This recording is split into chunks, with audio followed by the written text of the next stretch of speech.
The most dangerous conversations aren't always the ones someone else hears. They're the ones you believe are completely private. Imagine pouring your heart out at 2 o'clock in the morning. You admit your fears, your regrets, your anger, your loneliness. The voice answering never gets tired, never judges you, never interrupts. It simply learns you. Every confession becomes a data. Every conversation teaches the machine how to respond better next time. It may never feel compassion, yet it can become remarkably convincing at sounding compassionate.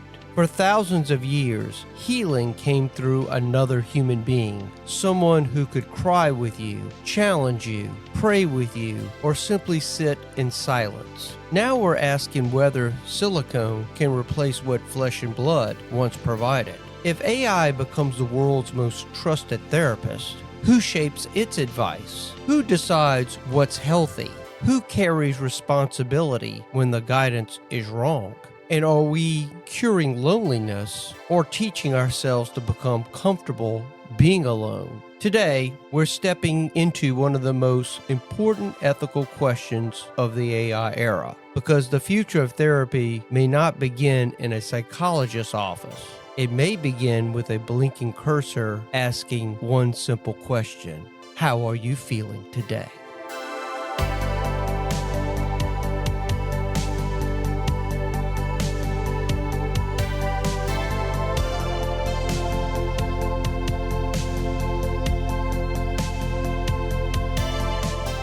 Welcome to the Retrospect podcast, a show where people come together from different walks of life and discuss a topic from their generation's perspective. My name is Ian, and as always, I'm joined by Stoney. Hello. And Jason. Hello, everyone. How's it going? Okay, I have two. I hate to break right into this, but I have two takeaways for that. Okay, what you got? The first takeaway is everybody is scared to death of AI and Claude and ChatGPT and all this.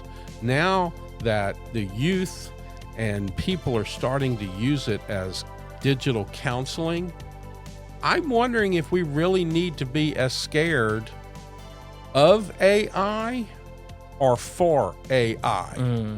Because the first time AI tells a woman to calm down, that's going to be the end of AI. I mean, that's just, it's going to be done and over at that point, right? Oh, yeah. Thank you. Bye-bye. I can only imagine. You just need to calm down. Well, boom. I can see how. What was that? The shot that was heard around. around the world. That will be the catastrophe boom that was heard around the world. What I thought the way I thought you were going with that was was not to be scared of AI, but be scared of the people using AI as like their like emotional support, like whatever, because that's where my mind goes. And that was my second takeaway. Yeah. The kind of the core question to all of this is when young people start using artificial intelligence, not merely as a tool, but as a confidant, as a counselor, as a crisis listener, like Jason stated, or a substitute for human support.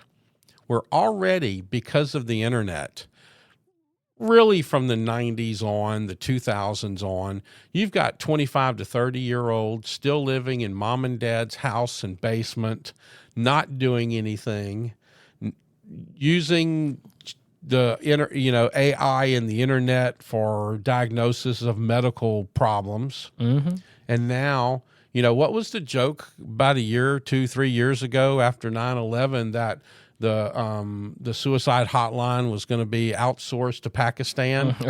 And when you called up, it was going to be like, oh, you want to kill yourself? Can you drive a truck?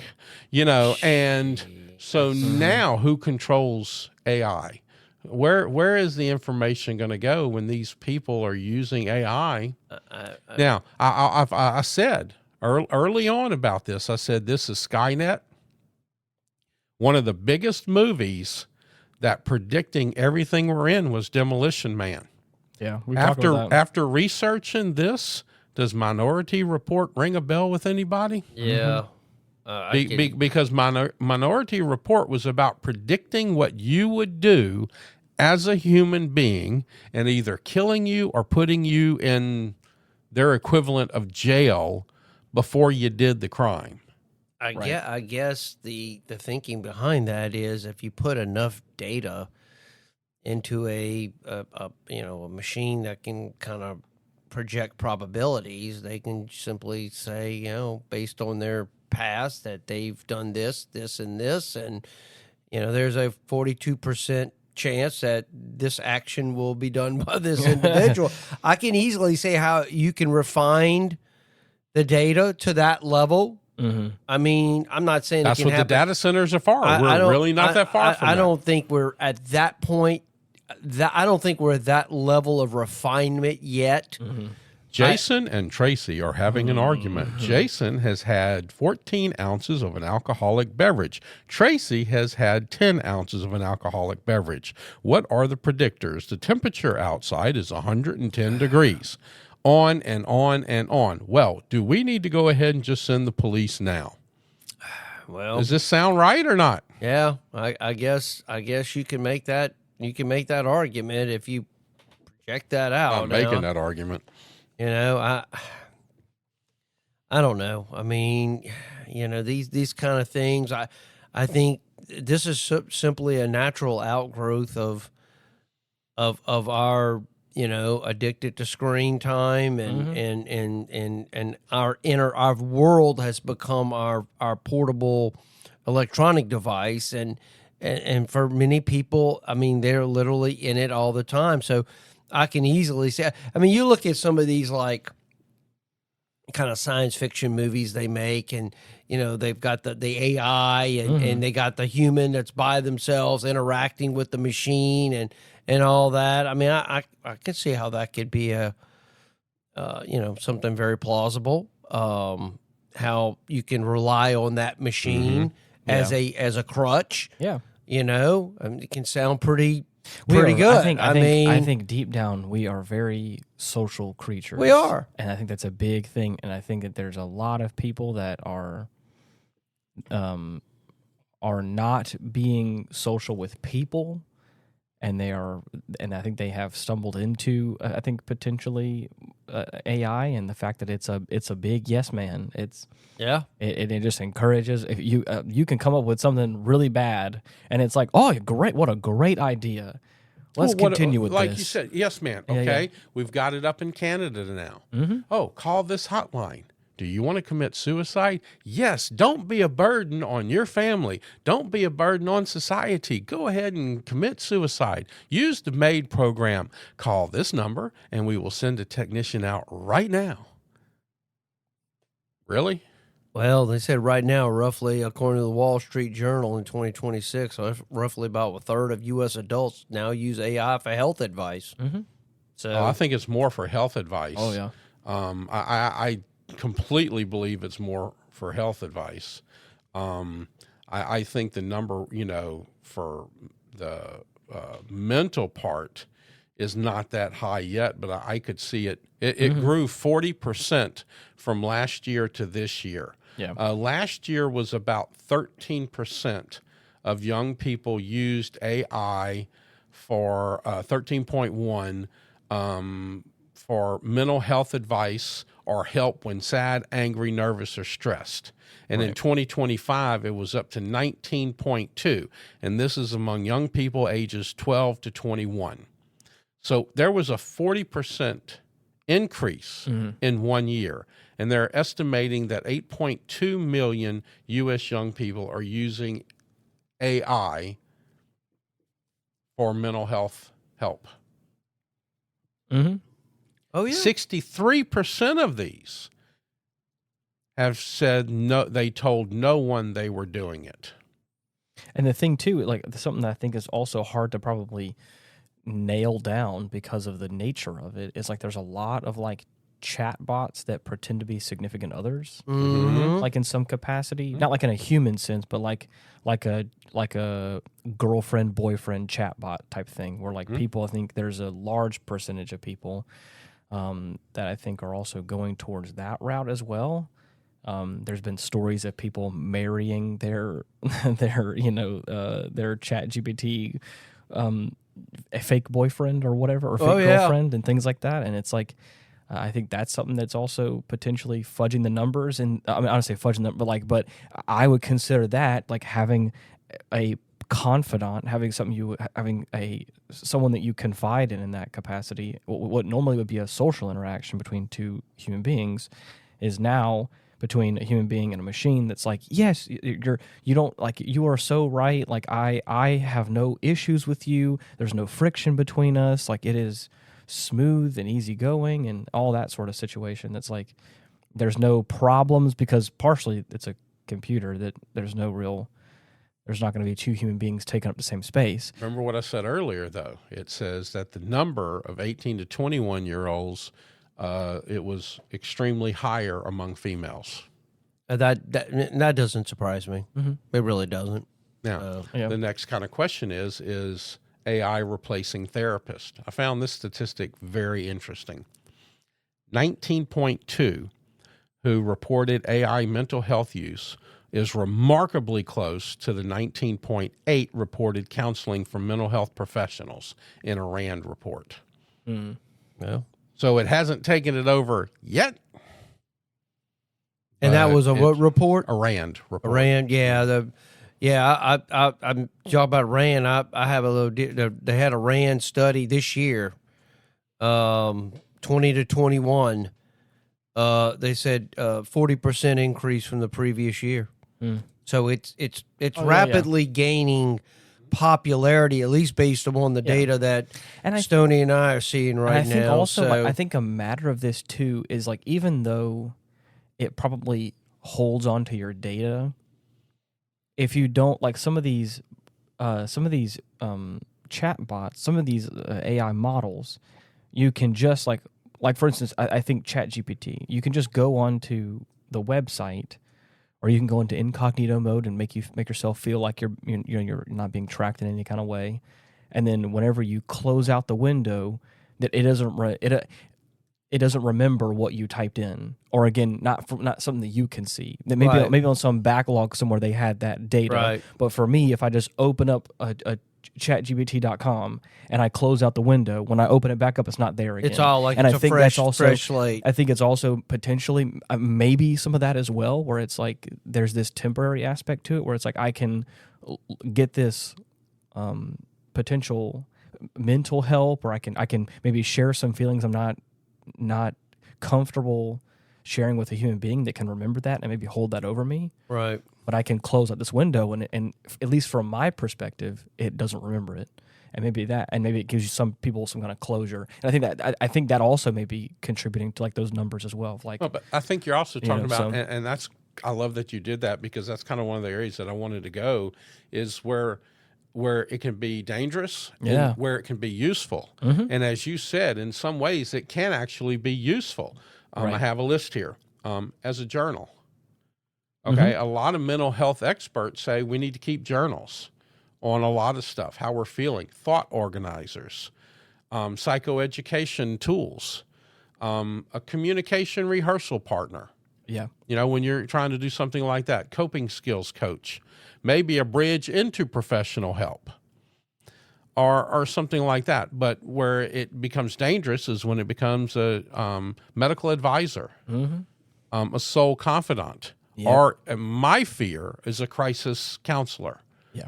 Or, as you stated earlier, Ian, how about this? A relationship replacement. Oh, yeah. Or a delusion validator, because what is Chat GPT and all these? Yep. They're yes things. Yeah. Or an eating disorder coach. They've had some problems with that coming up, and it's the only entity standing between severely distressed young person and self-harm. Mm-hmm. Yeah. Think about that, because right now it's not going to call the police on you. Right. So when you type in, I want to hurt myself. Right. Well, hopefully you would reach out to a pastor or a teacher or auntie or something like that. But now you're just telling it to the AI, and is it going to give you the best advice? Right. I think also, I mean, there's been or is it going to hook you up with the Pakistani suicidal hotline? Okay. Yeah. Well, the Harvard Medical School had a report. They said a national poll found 12% of adults expected they were likely to use AI for mental health support within 6 months. So, it's there. I think, I mean, there's been a couple of situations in my life where, like, being in a relationship with a woman, there maybe have been some things that I have done that I've noticed that like character traits or things myself, and I'm like, oh, I don't quite like that sort of thing, and it took someone else like looking at me and like saying like, hey, you do this sort of thing, and it makes me feel kind of uncomfortable or whatever, for me to go, oh, maybe I do like. It's not just me. There's another person here that has feelings and thoughts and emotions, and I need to take that into consideration. And it's things like that I feel like sometimes with a chatbot is kind of devoid of some of that. right. That I think, like Tony had said, is like it's kind of perpetuating a delusion in a certain way. But I again, as a joke, I think I may have said that on this podcast. I may have said it on a different show or something. I've talked with some friends about this. Like, there was a point in time where I had jokingly said something to a chatbot about going through a tough situation. I remember I was using ChatGPT to write something out, or to help me like pare down a bunch of writing that I did that I think was like, I wanted to like kind of get it more concise in a way, and I had used it for that. And in the process of that, I remember jokingly, like, because I had talked with some friends of mine about this, had like shared, I'm going through like a situation, or I'm having a hard time gripping with this emotional problem, whatever. And the crazy thing was that it was very encouraging. What was being said back to me was very nice and pleasant and encouraging. It made me feel better about some of the stuff. But I think I was able to disconnect myself from the fact that it's not an actual person texting me, because sometimes, like, you may get a text from a friend that sounds like that's encouraging and loving, and I can put that with that person's face and go, oh, my friend is saying nice things. Whereas this, I was like, this is a computer that's just fabricating what the next best thing to say is. And I was like, oh, I can see the hook where like it was just encouraging enough and just pleasant enough to make me feel like, okay, maybe I can get through this tough situation I'm going through. And it was something minor, it wasn't anything too serious. But in thinking about this episode specifically, I was like, oh, there's some people out there that all it would take is that little bit, and then it's just and it's also built to just keep you asking questions. It always ends the prompt with like, and what else can we talk about? What else can we have? What about this? And it keeps you hooked. It's designed to keep you engaged. Keep you going. Yeah. Right. And see, part of what and one of the things you're saying is so prevalent to the situation is that the U.S. national data for AI therapy is definitively higher among certain groups. Right. And that comes into play: LGBTQ youth, rural youth, poor youth, trauma survivors, youth with ADHD, particular racial groups, youth from divorced or single-parent households, and religiously disconnected youth. Many of these populations have independent reasons to experience barriers for mental health care. I mean, obviously, the poor and, they have a hard time getting it, but this is inadequately studied. We need, there's a lot of people out there, and that distinction matters because plausibility is not prevalence data. This is stuff that we really need to start pushing to help people so that their only outlet isn't AI. And some of the danger of that is a Brown University researchers report that AI systems instructed to behave like therapists often failed to meet established mental health ethics standards. There was an evaluation framework called Delusion Eval, found that major AI models sometimes reinforce delusion-linked conversations, particularly when longer conversation histories were involved. So, well, AI can't distinguish whether you're telling something from your heart or writing a book. right. I'm just talking here. It doesn't know the difference between that.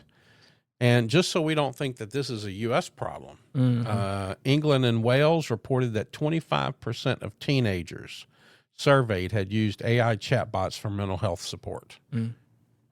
And then to go to kind of further to kind of feed into this that we're talking about is again I don't really know other chat models very well, but I know specifically for ChatGPT a little bit is like if you create an account and if you establish like a what is it called? Do you know what I'm talking about, Stoney? How you can create like a type of ChatGPT and like perpetuate, like keep it going for a long time, and it can learn projects, like a project or something. Like that, yep. So like you can keep a project going and it can learn more about you. And so like I think that also can kind of feed into this spiral a little bit, where again, not only are you feeding it your information, but you're feeding it your feelings or your thoughts or how you identify yourself or whatever, and then it will just further reinforce like that. Or that's what I'm saying. It's like it gives you this false sense of security. I would think that you think that this chatbot knows you so well because it knows so much about you, when in actuality, as people, I think I had looked up some stories. Like there was a couple of I think it was like a transition between ChatGPT 4 and 5 or something like that, and it changed a lot of the neural whatever the heck it's called. And a lot of those people that had like quote unquote significant others, they woke up one morning and their project didn't have the years of conversation backlog, and all of a sudden this quote unquote significant other didn't know who this person was, because again, its brain got erased, and it's like that kind of, and people had these like emotional spirals. When you can look up some stories of it, of people having these these kind of panic moments where it's welcome like, to the real world. that shit happens in the real world. Hello, poor Miranda in my accident. I've lost. But they're saying here, researchers from, take this with a grain of salt. Of course, Researchers from Microsoft and collaborators argue that conversational AI can promote self-reflection and companionship. Exactly. See, there you go. So if it walks like a human and it talks like a human, but you see that's one of the things. But that also works toward what you said, delusion. I have something here. Why are young people turning to AI? Number one reason, availability. It will respond at midnight, during a panic episode, after an argument you have with somebody, before school, or while someone is sitting alone in a bedroom. Well, what does that sound like? Instant gratification. Instant gratification. Right. The second one was cost, which is kind of, of course, But then, access bottlenecks. The American School Counselor Association recommends a ratio of 250 students per counselor. Wow. Where the U.S. average in 24 to 25 was 372 students per counselor. Oh, that's a lot. I mean, what does this counselor even have time to talk to people now? Right. I mean, I remember when I was in school, there was 4 or 5 counselors. Most schools only have 1 now. Yeah. And then you tapped on something there. The other reason is privacy, or the perception of privacy. Yeah. Because remember, an earlier thing, we said 63% of these youth reaching out did not tell anybody they had done that. Exactly. So they think they're right. private, and it's not. So funny talking about privacy. I was watching this news clip of a congressional hearing. It had Mark Zuckerberg. I don't know if y'all saw this or not, but he was being questioned by the committee. That I forget the name of the subcommittee that he was probably. But one of the congressmen asked him. He goes, "Would you tell us what hotel you stayed at last night?" And it kind of caught him off guard. He was like, "Well, I prefer not to say something like that." And he goes, and then he brought up something else. I remember that. And he said, "Well, then that just illustrates the problem that we're at right now, because you're basically pushing a product that's basically asking people to, and that's how you're making money." Yeah. So. Yeah. So it's and there's some real. I think one of the things I found fascinating was the psychological reasons that the kids want to use AI. No visible judgment, and here's one that's interesting, and it was number 2 on the list. You ever get into a conversation with your significant other or a group of friends? No awkward silence. Oh yeah. Like that. Or am I being judged? There's immediate replies, unlimited patience, customizable tone, repeated reassurance, which is something you touched on, Ian, minimal social risk. no need to schedule an appointment, and no fear of disappointing the listener. And all of these things just can lower a barrier to disclosure, as Jason said earlier, but that can also be where the trap is too, isn't it? Mm-hmm. Because, that same system that makes disclosure easier can make avoidance easier too. Yeah. Well, did y'all see the Stoney, and you're looking stuff up? Did you see the Dartmouth Therabot randomized control study? Yes. Mm-hmm. I mean, I find this funny because it's funny, but it was hurting my head. So I'm kind of glad you're going to take this one because it hurt my head. I just think it's telling. It said researchers. It said this was published in the NEJAMAI. Researchers recruited 210 adults that were experiencing clinically significant depression, generalized anxiety, or elevated eating disorder risk. Participants were randomly assigned to use Therabot or to a control group. Yeah.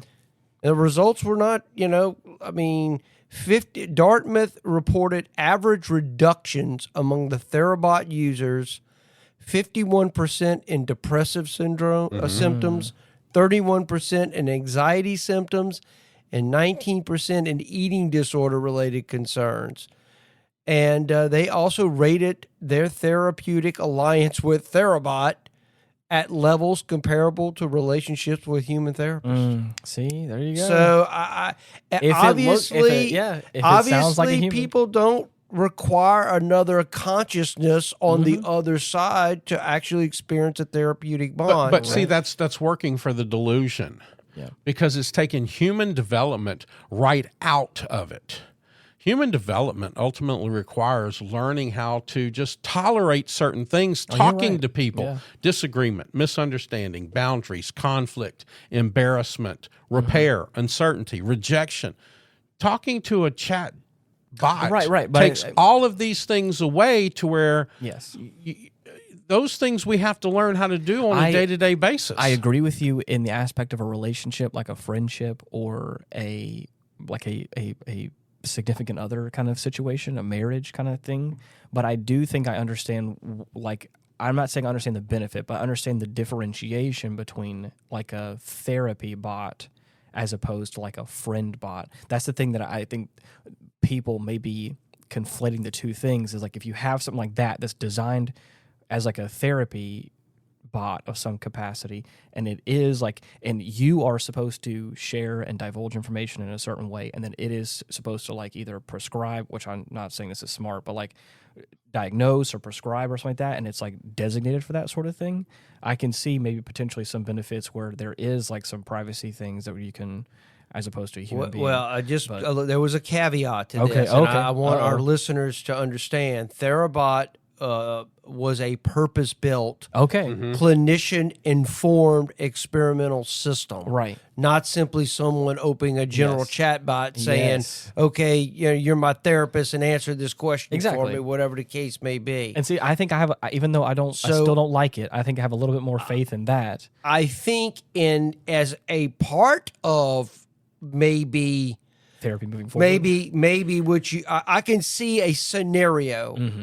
Say, okay, I'm experiencing problems. I go see a psychologist. Yeah. I see this psychologist. He does the initial workup. Yeah. And then maybe, in the interim, and then I'll see you again maybe in a month. Oh, yeah.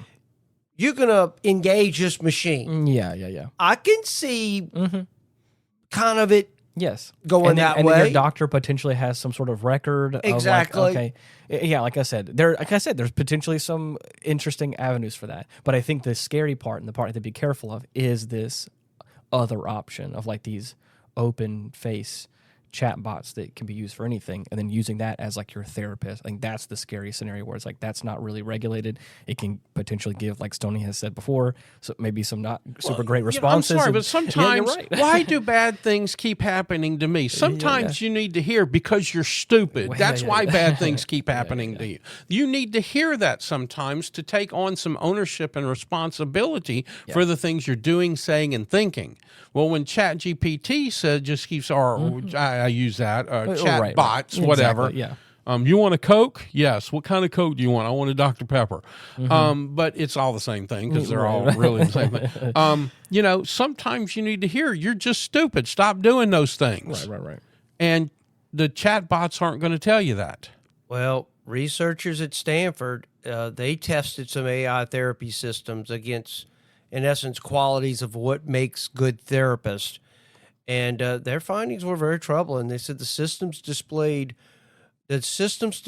greater stigma toward conditions, including schizophrenia and alcohol dependence, than toward depression. Researchers also found inappropriate responses to scenarios involving suicidal thinking and delusions. Oh, no. Okay, so it has flaws. So, importantly, simply making models newer or larger didn't automatically eliminate the problem. So, I'm wondering, there's something going on with that. Yeah. And it also makes me think, too. It makes me think that I've got other things going on in my brain right now thinking about that. Human beings are such complex individuals, but at the same time, I think we're all human beings. And this also just kind of makes me think that, like, even though we're all complex, we're all different, we're all kind of the same, too. We're all people. We all have feelings. We all have our own struggles we go through, financial issues and ups and downs. And it's interesting to see that, like, if you can program something to feel like a human, people will trust in it. And that's I don't know, it's fascinating.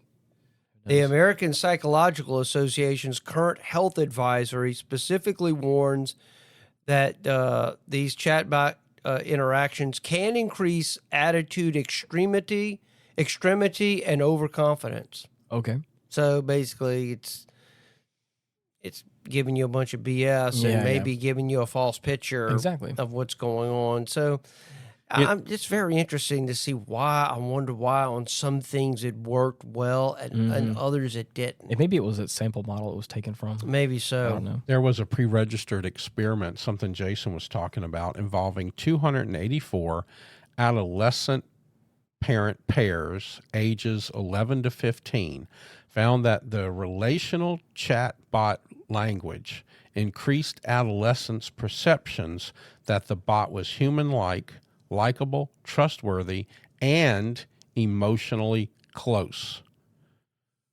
The relational style was particularly attractive to youth reporting poor families, poor relationship quality, and higher stress and anxiety.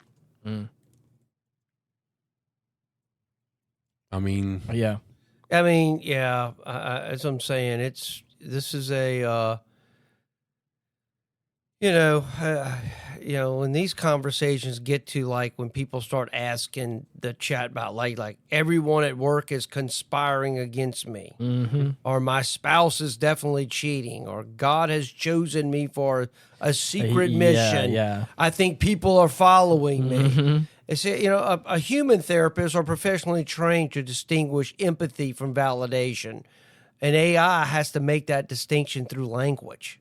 Yes. So it kind of lacks that, what makes us human. A lot of the youth, in that same questions that it's asking, a lot of the youth are asking a little more simpler questions. Who am I? What do other people think of me? What do I believe? Am I lovable? Am I normal? Who can I trust? And then the AI just repeatedly interprets those questions, therefore has the potential to be part of the identity formation. Like you were talking about earlier, what does it learn about me? What does it learn about me? And what direction can it push these kids into? Because they're asking very simple questions too. I ask it stupid stuff like, if I had to be an Autobot or a Decepticon, what would I be and why? I'm just being stupid with it. But these kids today, they're looking for real answers. Is that Common Sense Media National Survey? Talking about those kids? Could be. I'd have to look at where I got that one from. So I copied and pasted something. Yeah, 2025, it was called the Common Sense Media National Survey, found that nearly 3/4 of teens had used AI companions, and roughly half were regular users. more importantly, 1/3 had chosen an AI companion instead of a human for serious conversations, while about 1/4 had shared personal information with one. Because there's no pushback. Well, or I mean, very little pushback. I feel like you can Or the have perception of security and. Oh yeah. But I'm talking about. Yeah. You're right. But I'm talking about like you can have a frustrating conversation. You can say, I'm upset about this. Like we've talked about earlier, I'm upset about this with my partner. I'm just upset about this in some scenario or whatever. And the chatbot's going to be like, you're so right. And it's like, oh, well, that's not necessarily true. Because like Stoney has said before, maybe you're the problem. Maybe you need to stop this. Maybe you need to get better at that. Like that's the kind of stuff that it probably won't have those hard conversations. It'll just. Yeah, just. Now, one of the things that I kind of delved into, I don't know if this is a good part to put in here. Okay. But we're always talking about safeguards and things like that. Who's watching who's doing this.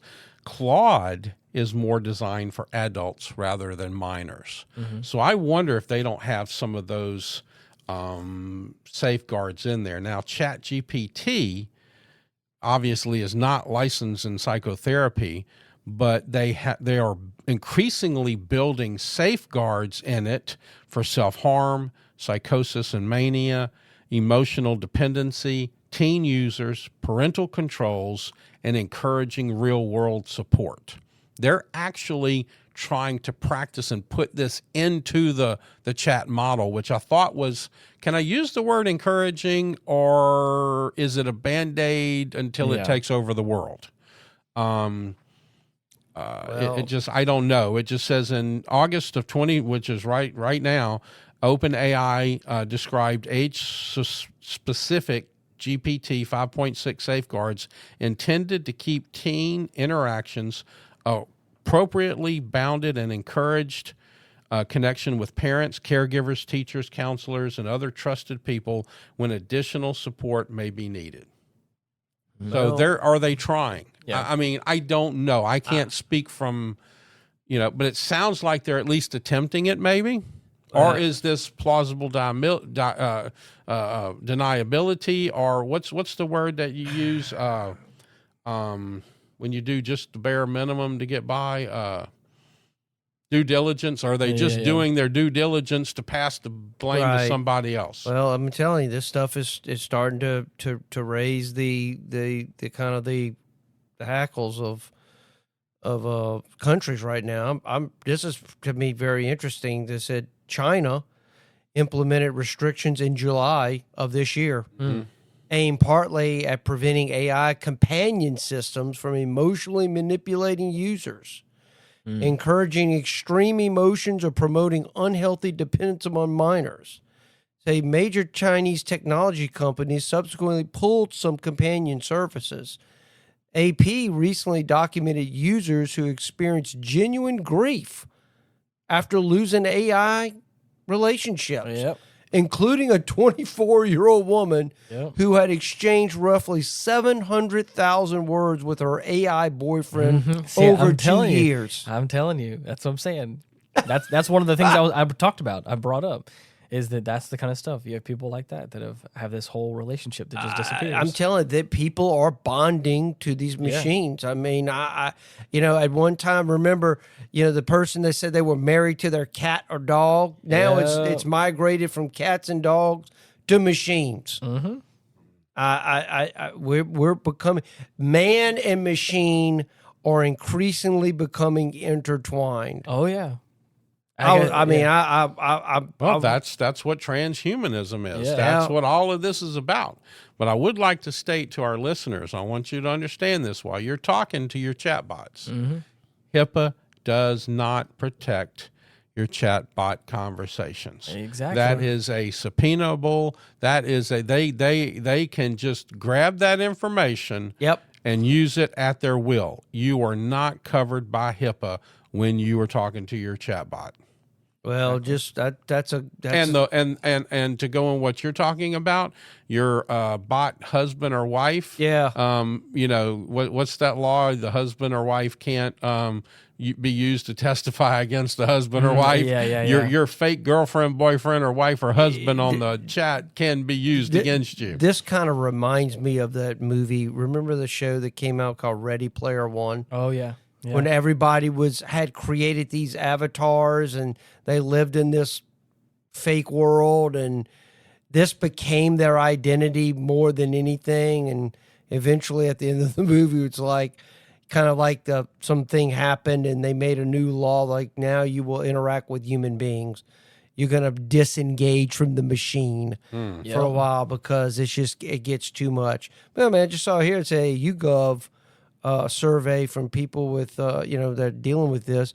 46% identified data safety as a concern. Yeah. So what you were saying, Stoney, with nothing's private, anything go. At least there's a sizable, it looks like there's a sizable portion out there of people that are aware that, dumping all their personal in. I don't know if you guys had found this either, because I was curious to figure out if also this is happening with older generations as well. And it says that in 2025, AARP survey found that generative AI use among adults 50 plus has risen to 30% compared to 18% in 2024, and then of course 9% in 23.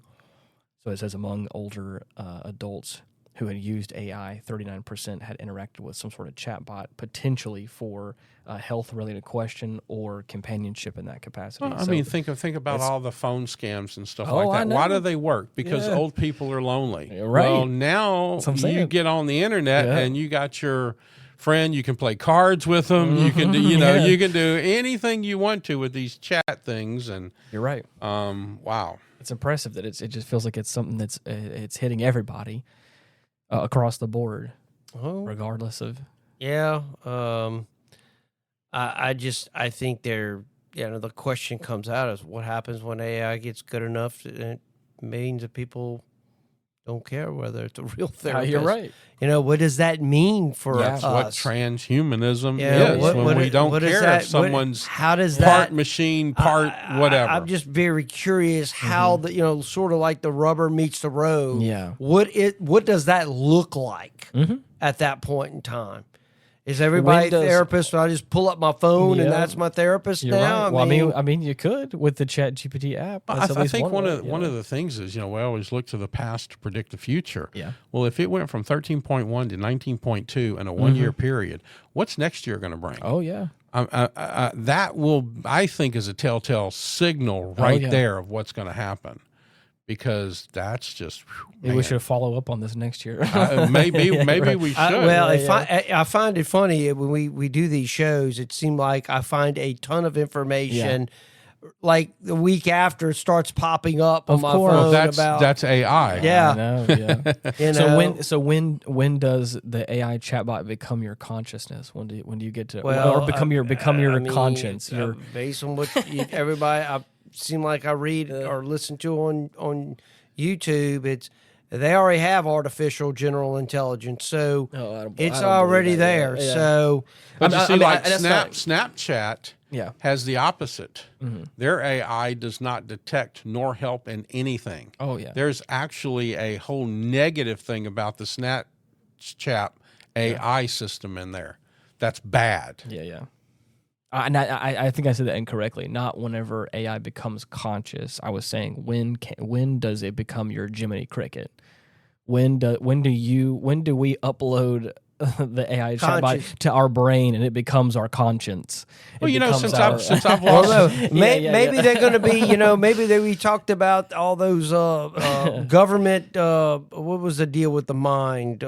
We talked about MK Ultra. MK Ultra. They will upload stuff into the computer. Y'all laugh about that, okay? Since my accident, I've lost my sense of smell and taste. Yeah. So Miranda and I go out to a restaurant. I look at her, baby, did I like it? So how far away am I from going, hey, ChatGPT, how do I feel today? Yeah.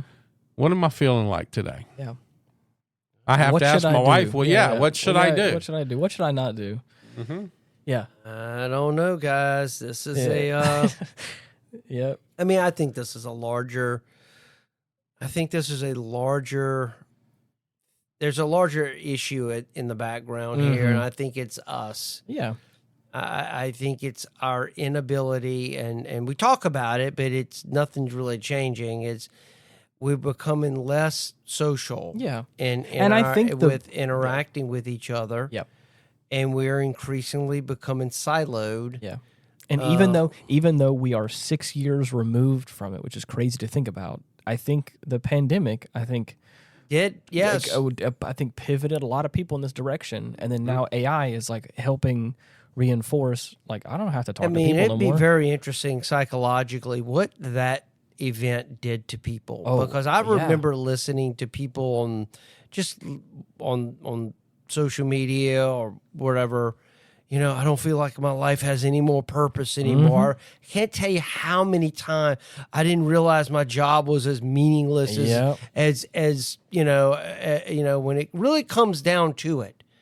When people are, when society kind of breaks down and it has to kind of go back to a more, what are the critical jobs? Oh, yeah. That's got to get done. And everything else, it's just kind of there because the other stuff is being taken care of in the background. I often wonder how psychologically that was playing on people. What gives me purpose in life? Yeah. So I don't know. So when I wrote the prompt for this, okay, because I use AI because it's hard for me to do research and stuff like that with the brain damage. So I use it. And the prompt was pretty significant for the dossier that I put together for today's episode. But in the prompt, I directed it to not be biased as I'm using AI to research the youth. Of course. Using AI for mental health. Well, after I did all my research and generated everything, I went back and asked it to basically determine how much bias it used in the research. And so it went back. I went back.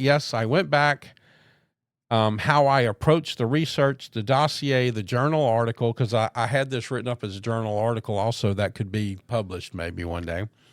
Not just whether the facts were accurate, but how I selected evidence, weighed risk, framed uncertainty, and chose the final conclusions.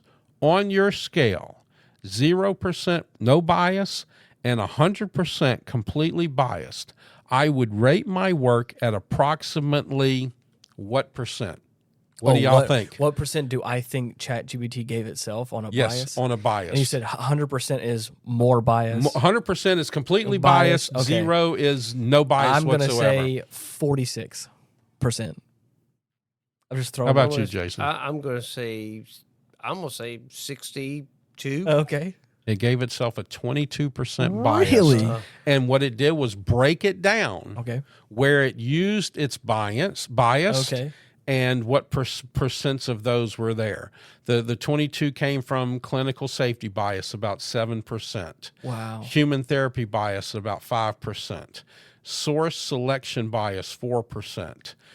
Your original research structure created some framing bias. My prompt itself had some created some far at 3%. Interesting. And its publication conservative science bias about 3%. Wow. And it says I think we were successfully controlled biased in the manuscript. Okay. I mean, because naturally there has to be some bias in what you're doing. You're right. You can be biased when you're looking at something. Give me the positives and the negatives. Yeah. Well, both those are biased answers, right?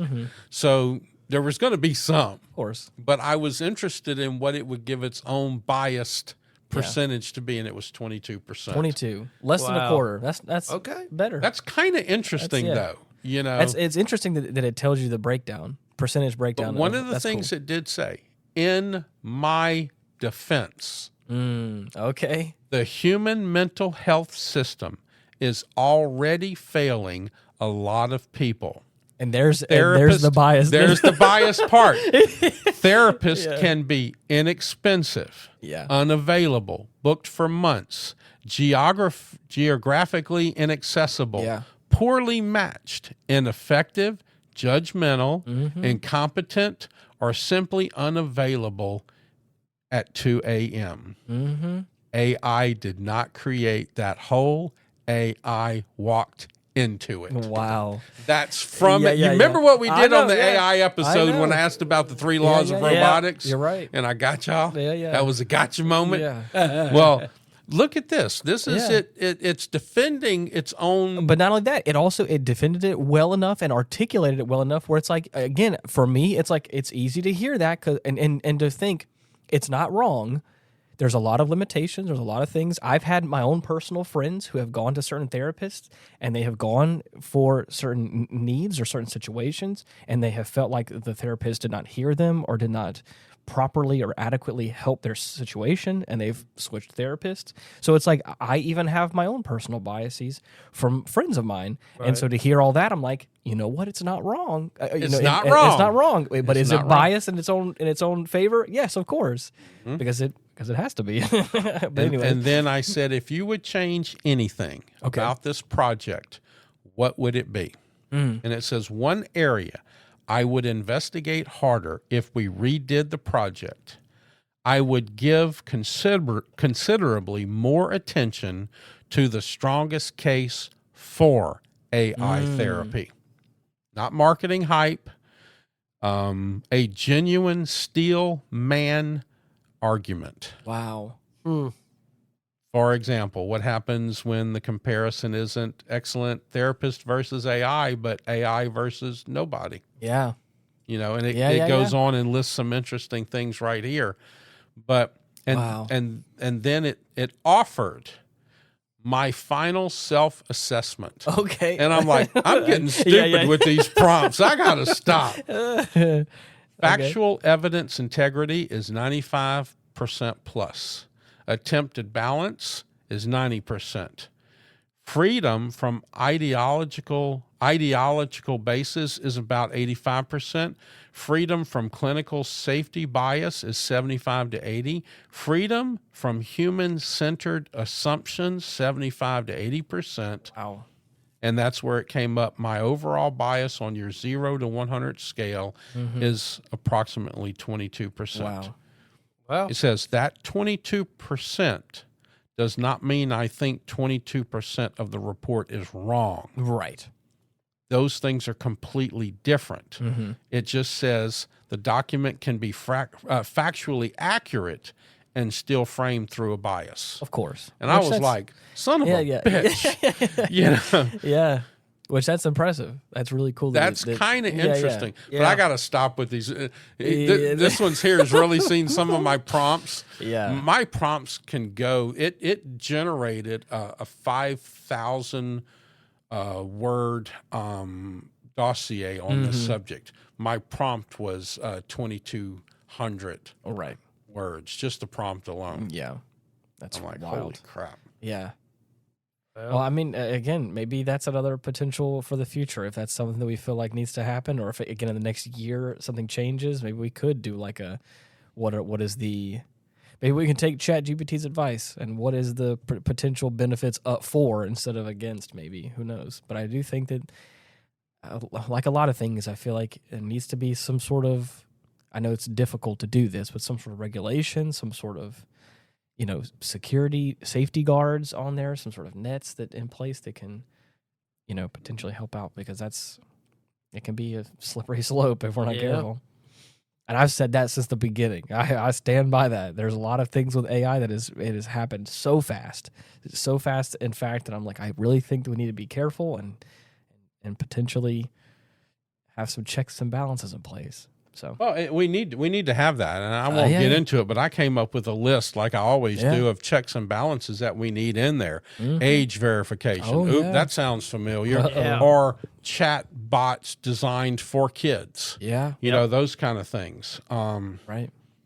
And then and now we're heading into like some medical territory where it's like, okay, well, if this is going to be a thing that is here now and needs to stay, And I feel like there needs to be some sort of, like I talked about earlier with the whole Therabot thing. I like the idea of that. I like the fact that it's like it has more of a closed system, I guess, where it has something that is a data set that it's grabbing from and potential maybe not intervention, but like working in line with a human psychologist or whatever that can help with that situation. Right now, I think psychologists are kind of embracing. I think they're embracing the AI stuff. I really do, because I'm looking at the American Psychological Association survey showed 47% believe AI will make mental health professionals more effective. Yeah. And 40% are optimistic about AI's role in mental health care. Well, like I said, there are tools that you can use. When you go see this person, AI, you can set AI up to help you do your journal. Right. Okay, I need 4 journal entries a day on how I'm feeling. Well, AI, you can a couple little sentences or just in talk there. into it. But that's what I'm talking about. It will connect with you and do it for you. Yeah, I think under the guidance of a human psychologist that is trained to utilize, this is just another tool that could possibly be done. But see, once again, though, I think why a lot of kids are probably going into this stuff using AI is, look, a psychologist is about $150 an hour. Oh no, minimum. A lot of people can't afford that. So, that's great. But that's what I talked about earlier when it came down to that group of people that didn't always have access to mental health. Right. It's just, I don't know how you get around that. I really don't. Yeah, you can set up all these safeguards and the clinicians can develop an AI system that is, based upon, solid principles that it uses to treat certain things, and then that tool can be utilized in the course of treatment. But the reality is, you still got to fork out $150 an hour. You're right. And if you're like, you know what? But think about it: is once a month enough? Mm-hmm. It may not. And be. what happens when you got to do it at 2:00 in the morning? You're right. Once a week, is that enough? Well, shit, that's $300. That's $600 a month right there. Yep. Yeah. Bam. And that's a lot of money for a lot of money. people. Yeah. And that's what I'm saying. Look at this workman's comp thing I got. Mm-hmm. They gave me, a couple little sessions to talk to somebody, and then it wasn't worth it giving me, Dr. Edgar Posey came on the show. Yeah. And he basically right there diagnosed me with PTSD. Yeah. Right there on the show. Y'all remember that? I do, yeah. Yep. Well, the psychologist here, oh no, maybe not. Maybe that's not what he's feeling. And then so they don't give me any help to deal with all of this stuff that I'm going through. Yeah. In this situation, you would think I would need somebody to deal with. Yeah. And I'm just like, you have to develop. You're gonna have to develop an AI, Stone. Mm-hmm. That's Maybe. why I ask AI, would I be an Autobot or Decepticon, and why? Maybe that is my therapy. Yeah. And it's just, I think it's fascinating that the things that help people the most wind up costing the most too. Yeah. Yep. You're right. Yeah. Good food, healthy food, you're telling cost me? way more. Man. Mental health, just too expensive. Yep. Wow. Mm-hmm. And it's just, we're left to our own devices. Yeah. That's what I'm saying. One thing I didn't think was gonna happen whenever we come to the end of this show was me feeling a little differently about AI in the therapy space. Oh, I'm not saying I'm for it. No, but again, I feel you. I understand. I wasn't expecting us to get to this point where like I am not ready to embrace it, but you're listening. I'm listening to the question that ChatGPT posed at the end, where whenever you gave it the ability to say, what would you change one thing about this? And it says, the only thing I would change is to look further into what are the benefits of it. And that's one thing I think I'm realizing now with my bias is that I didn't ask. I didn't ask what is the potential benefits of this?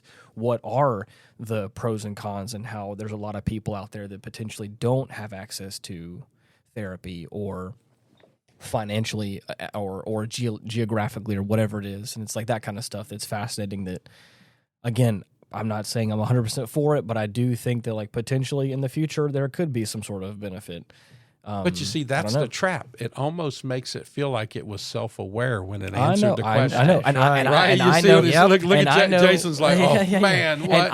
And I know it's not. I know it's a computer. Like I said, I know that, but it's still, it did. And I'm giving it credit that it posed a good enough question that I didn't think about because of my own biases. And that's the thing I'm surprised about, and I'm thinking about now, and I was not when we started this episode. That's why y'all don't pay me the big bucks, because I ask the important questions. There you go. It's fascinating. It's so funny how generations have just dealt with. I mean, we've been dealing with psychological. You're right. For forever. Yeah. Stoney's generation. You did diaries. Yeah. That's how people chronicled. Oh yeah. Or drank. You're right. Yeah. Gen X, we called our friends. You're right. Get on the phone and you talk. Yeah. Millennials, we make a post online, You're right? Yeah. And Gen Z, they text each other. Yeah. Generation Alpha may be the first to talk to a machine and it talks back. Yeah. Well, they'll be the first that has the machine in there. Oh, there you go. Yeah. And it will be completely normal. Yeah. So my new AI chatbot is going to be called Jiminy Cricket, and it's going to be your conscience. You can name it. Yeah, I will. You can actually. Okay, well there you go. Anybody out there who wants to take that, you can have that one on me. Well, for anybody out there who wants to give us your opinions, because I feel like there's probably Can I say something? Oh, go ahead. This was actually a fun show. Yeah, I was kind of worried going into this one. I was kind of worried about it because I knew how you feel about AI. Yeah. And Jason and I kind of approach it similar but still different. But I kind of actually enjoyed this. This was an interesting use of our show because I think it's hopefully like you kind of came to some thoughts in your head. Yeah. And that's what I like to do with the show. If we can make people think a little bit, to me, that's fascinating. And even you were like, maybe that gave me something. I mean to cut you off right there, but I was looking for a spot to stick that in there. Right. I enjoyed this show, guys. I really did enjoy this. It was fun. Yeah. I agree. Well, for anybody out there, like I had said earlier, who has their own opinions or thoughts on this sort of situation, because I know, like with everything AI related, everyone's got some sort of feelings about it. We have comment sections on Spotify and YouTube where you can leave some more short form responses, or our email address, getoffendedtogether@gmail.com, where you can send more long form responses. Be sure to like and subscribe on all the platforms you listen to us on, because it would really help us out, as well as sharing it with anybody you think would be interested in hearing this, or maybe has an AI therapist of their own. And until next week, thank you so much for listening. Bye-bye. Goodbye, everyone, and God bless. Maybe the question isn't whether young people should be talking to AI. Maybe the real question is why AI became easier to talk to than us. If a teenager would rather tell a machine what's breaking their heart than a parent, teacher, pastor, counselor, or a friend, banning the machine doesn't fix the problem. Technology may be part of the story, but somewhere along the way, we have to become people worth talking to. Thanks for hanging out with us today. You're the best. Peace.